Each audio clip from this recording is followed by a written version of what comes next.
Hey guys, so the last controversial topic was live versus frozen feeding, and there were a lot of completely contradicting arguments going there, and I wasn't really sure where a couple people were going with it, but there were definitely some very strong arguments on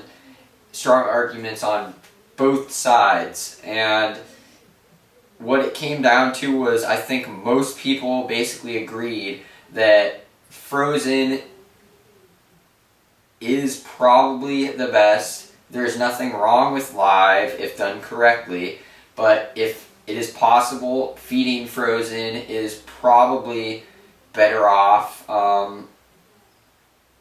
except if you have to feed live to some particular animals. And then unless, of course, you are breeding your own, where you have to feed them live, which, if you're doing properly, shouldn't be a problem.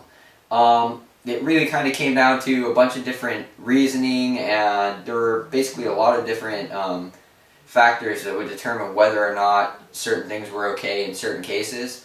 But it kind of brought me to this month's controversial topic for January, which is going to be breeding your own feeders. Not just rats and mice and whatever rodent-wise, but any kinds of insects, feeders, just any kind of feeder that you are going to be breeding for any kind of reptile. Is it worth it? When is it worth it? Like, is there a certain point where it's not even worth doing?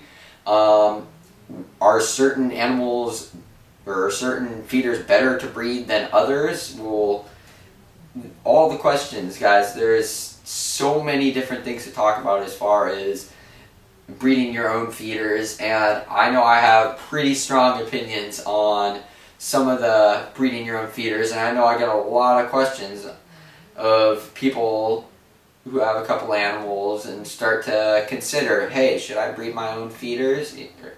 I mean, it's something that comes up and something that you start to think about once you have a steady amount of animals, and I think it's a fair topic to talk about. So what do you guys think? What are the best things to breed? What are the worst things to breed? When is it necessary?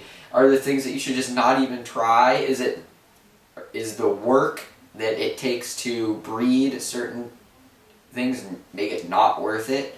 What do you guys think? I know I've tried to breed a lot of things. I breed some now and have bred quite a few different things in the past, and